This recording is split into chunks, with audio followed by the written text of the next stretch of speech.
শাবানের রাত্রে এইভাবে মসজিদে ভিড় না করে যদি বেশ্যাখানায় কাটায় তারপরও ভালো আছে।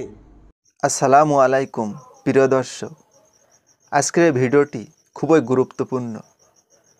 আজ আপনাদের কাছে এমন একটি ভিডিও নিয়ে এসেছি, এমন একটি আলেমের ভিডিও যা দেখলে আপনিও কখনো সহ্য করতে পারবেন না। এই আলেমের মুখের কথাগুলো যদি একবার শোনেন তবে আপনার মাথা ঠিক থাকবে না। শবে বরাতের মতো একটা পবিত্র রাতকে তিনি কিনা একটি বেশ্যাখানার সঙ্গে তুলনা করছে। তিনি বলছে শবে বরাত রাত্রে মসজিদে গিয়ে ইবাদত করার চেয়ে বেশ্যাখানায় রাত কাটানো অনেক ভালো। একজন আলেমের মুখে এরকম কথা কখনো কি শোনা যায়? কখনো ভাবতে পেরেছেন একজন আলেমের মুখে এই ধরনের নোংরা কথা, এই ধরনের কুরুচিকর কথা বলতে? না, কখনোই শোয়া পায় না। তা চলুন, এই আলেম আরও অনেক কিছু মন্তব্য করেছেন শবে বরাত রাতকে নিয়ে। তা দেরি নয়, তার মুখ থেকে সব কথাগুলি আমরা ধীরস্থিরভাবে শুনে নিই। শাবানের রাত্রে এইভাবে মসজিদে ভিড় না করে যদি বেশ্যাখানায় কাটায় তারপরও ভালো আছে। যদি সারা রাত যদি সে বেশ্যাখানায় থাকে সেটাও ভালো, কারণ সে বলবে যে আমি অপরাধের মধ্যে ডুবে আছি, এই সারা রাতটা আমি অপরাধের মধ্যে থাকলাম, অপরাধ চর্চা করেছি। কিন্তু একটা অনিসলামী কাজ, একটা ইসলামের বিকল্প পথ, বিকল্প ধারা, সেটাকে যদি সে ইসলাম মনে করে তাহলে এটা ইসলামের জন্য কত ক্ষতিকর। এটা হলো জিনার চেয়েও খারাপ, সুদ ঘুষের চাইতেও খারাপ। এই যে আজরে অথচ বেদাতি হুজুরদের এটা মাথায় ওঠে না। কি বলবে, আরে হোক না কেন, একটা রাত তো সে ইবাদত করতেছে। এটা হলো বেদাতিদের ভাষা, বেদাতিদের ওয়াজ। না, একে মসজিদে আসতে দেওয়ার দরকার নেই।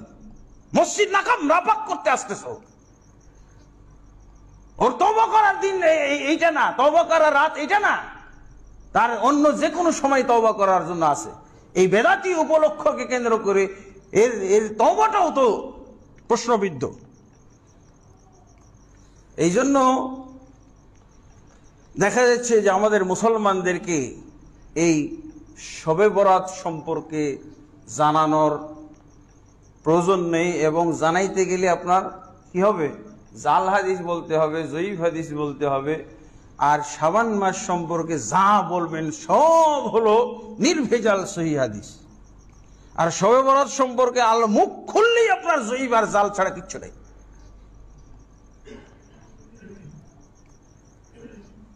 ফজিলতের ক্ষেত্রে কেউ কেউ বলতেছেন, মানে একক যত বর্ণনা আছে, 1 ডজন বর্ণনা, এরকম যদি 1000 বর্ণনাও থাকে কোনো লাভ নাই। আমলের বর্ণনা একটাও সহি নাই, সবগুলো জাল।